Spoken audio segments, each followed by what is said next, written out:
Okey, kita sambung. Kita lihat yang ni pula. Ni pun ulang kaji lah. Seolah-olah macam ulang kaji lah. Sebab dah ada dalam slide ni, saya teruskan. Iaitu unit 2.3, iaitu pengenalan kepada penyambungan litar output. Kalau tengok kat sini, banyak yang kena ada penyambungan litar. Output ni kena ada wire, jumper wire. Okay, kena ada jumper wire. Kalau you beli projek, kena ada benda ni lah, dipanggil wire melompat. Sebab dia translate jadi dia sepatutnya jumper wire lah. Okey, penyambung litar wire ni menggunakan wire melompat juga pada papan reka, baik itu breadboard. Papan reka merupakan papan elektronik yang membolehkan kita menguji litar yang sedang dibina. Okey, jadi you kena guna wire melompat ni lah. Okay, untuk sambung daripada pin kepada breadboard, nak buat ground, nak buat VCC dan sebagainya, gunakan wire ni. Okey, sebenarnya papan reka, papan reka iaitu breadboard ni, breadboard, jadi you kena tengok sambungan dia. Di dalam tu ada sambungan, dia ada bentuk arah, dia tengok dia garis ni, merah ni kan.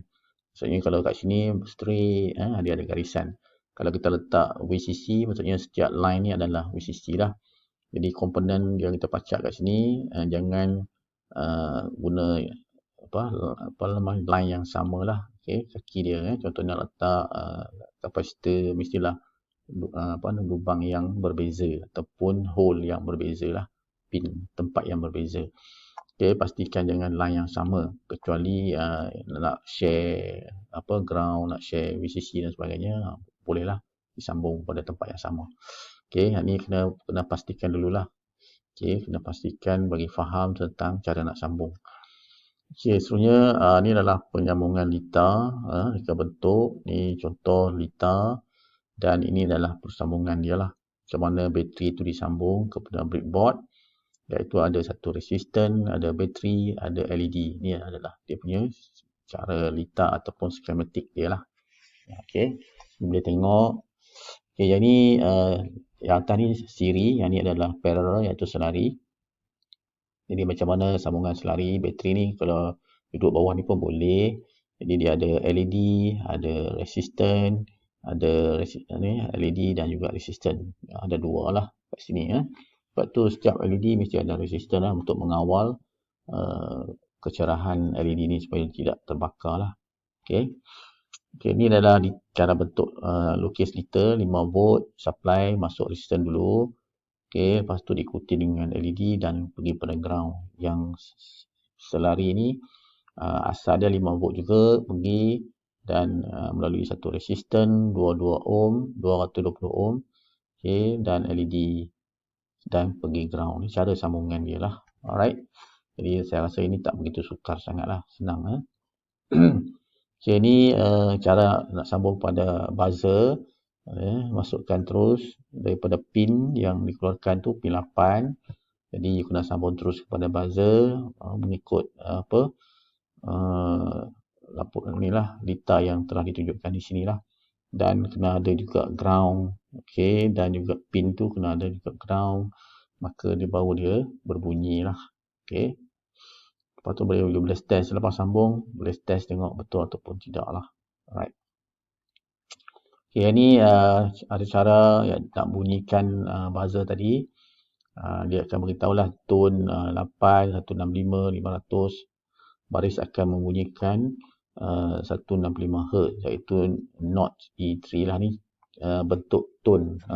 Bila you letak program macam ni, dia akan bunyi, bentuk akan berubah lah mengikut rentak ataupun mengikut frekuensi. Boleh cuba. Okay, 8165. Lepas tu nanti ni cuba dan boleh pula tengok kat sini dia ada E165, F175, jadi dia ada bunyi yang berbeza-beza lah. Jadi yang ni projek agak menarik juga, boleh kita cubalah. Okay, 262, siapa yang nak buat projek tu mungkin boleh, ada masa lagi, boleh buat. Jadi saya akan tunggulah penghantaran ini projek tu sampailah ke hujungnya. Kamu mungkin sibuk dengan subjek lain juga. Alright. Kita lihat ini macam mana nak sambung ke motor. Okay, motor dia ada beberapa komponen lah kat sini. Dia kena ada transistor.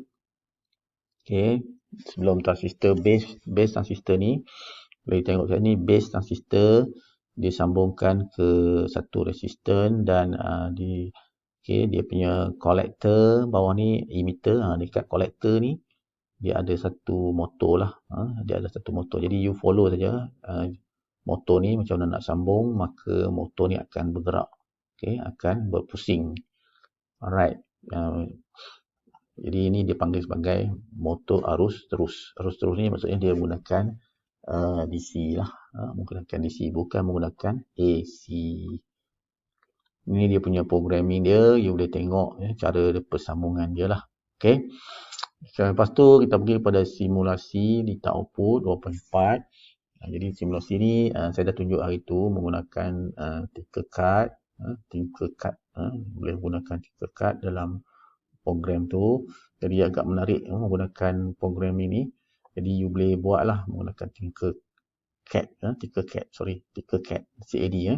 Jadi dalam tu ada banyak lah. You boleh tengok dia punya sambungan-sambungan dia. Contoh-contoh dah ada program kat situ. Jadi kita boleh study dulu basic sebelum kita teruskan ke peringkat yang lebih tinggi lah. Okay, kalau kamu beli buku saya tu memang banyak lah, ada peringkat basic dan sampai ke lanjut. You boleh tengok kat sana. Okay, lepas tu saya syorkan kamu beli buku tu. Okay, mungkin ada yang dah beli, ada yang tak beli lah. Saya tengok dalam tak kurang-kurang pun dia punya jumlah dia. Alright. Okay, seterusnya ni lah cara nak buat tu. Saya dah tunjukkan, saya dah maklumkan hari tu macam mana nak masukkan, nak login, you kena ada lah lita dia. Dan yang ni contoh dia tunjuk, sikit dah ada. Okay, you boleh klik kat situ, nampaklah komponen-komponen dia. Okay, dalam Tinkercad ni boleh tengok dia punya. Lepas tu kalau kita dah login, kita dah keluar gambar kita lah. Okay, kalau you letak gambar, ada gambar kita. Boleh tengok sikit, lesson. Jadi kita lebih kepada sikit lah. Kita tengok lesson apa, macam-macam lah. You boleh klik saja, tidak ada masalah. Okay, tengok gallery, community. Jadi bukan tentang sikit saja, dia memang global lah. Tinkercad ni global. Jadi kita fokus kepada untuk belajar sikit sahaja menggunakan Arduino. Okay, seterusnya dia punya komponen. Dia boleh tengok kat sini banyak komponen-komponen yang mungkin kamu pun tertanya-tanya ni apa benda ni, resistor ni, push button, ni potentiometer, capacitor. Capacitor pun ada banyak jenis, elektrolitik, dia ada ceramik, okay, capacitor dan sebagainya lah. Okay, kalau elektrolitik tu dia ada polarity. Okay.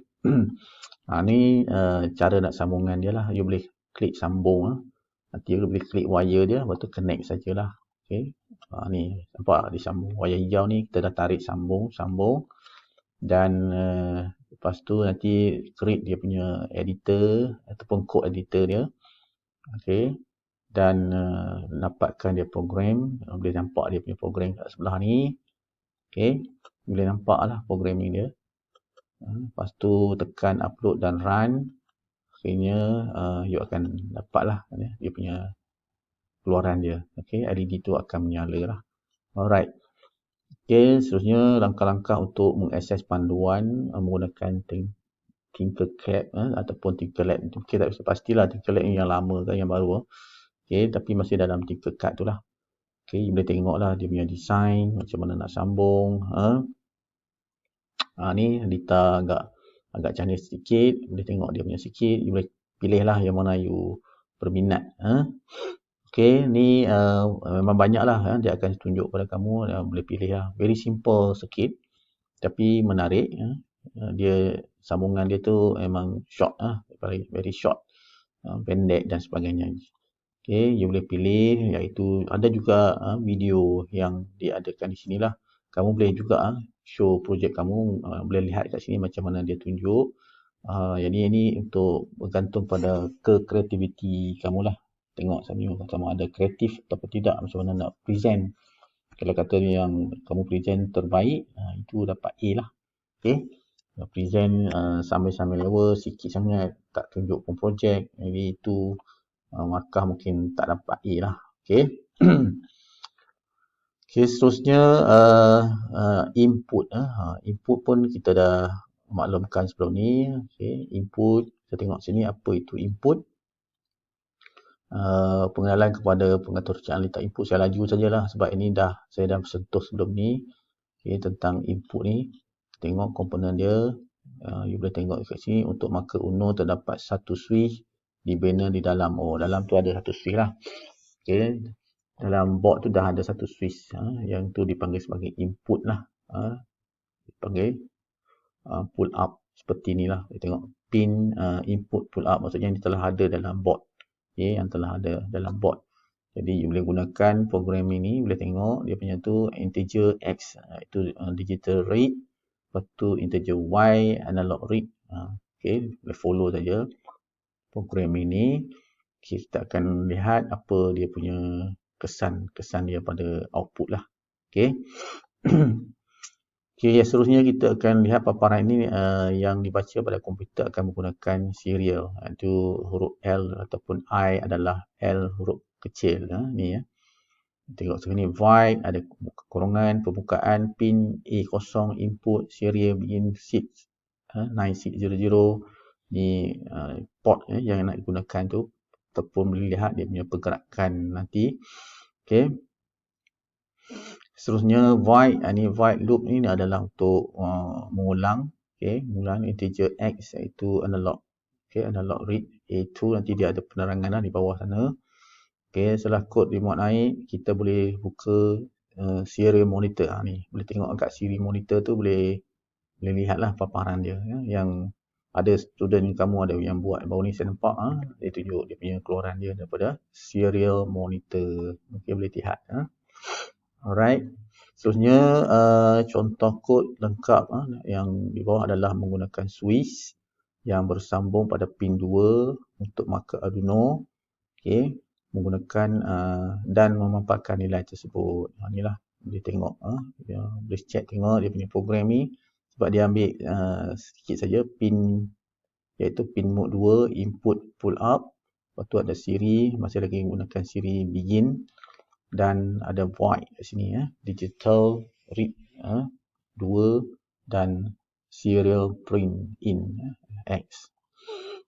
Okay, seterusnya kita lihat juga jenis peranti input. Ada banyak jenis input, biasanya switch lah. Okay. Ini adalah switch, gambar switch tekan. Okay, gambar switch tekan. Ni switch dipanggil single pull, single throw. Okay, jenis ini. Lepas tu ada jenis dipanggil SPDT, single pull, double throw.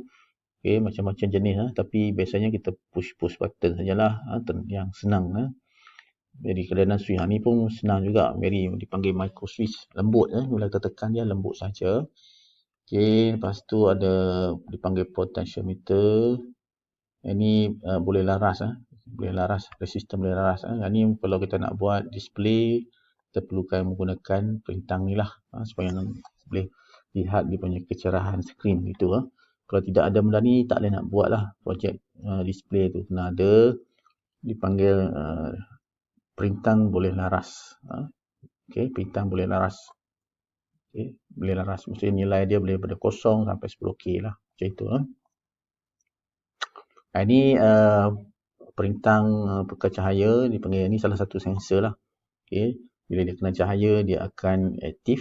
Okay, dia akan aktif dan mungkin you boleh tengok projek you, boleh kata ada dia menyala ke, dia on switch ke dan sebagainya. Jadi bergantung pada projek you. Tapi yang ni dia akan mengesan cahaya lah.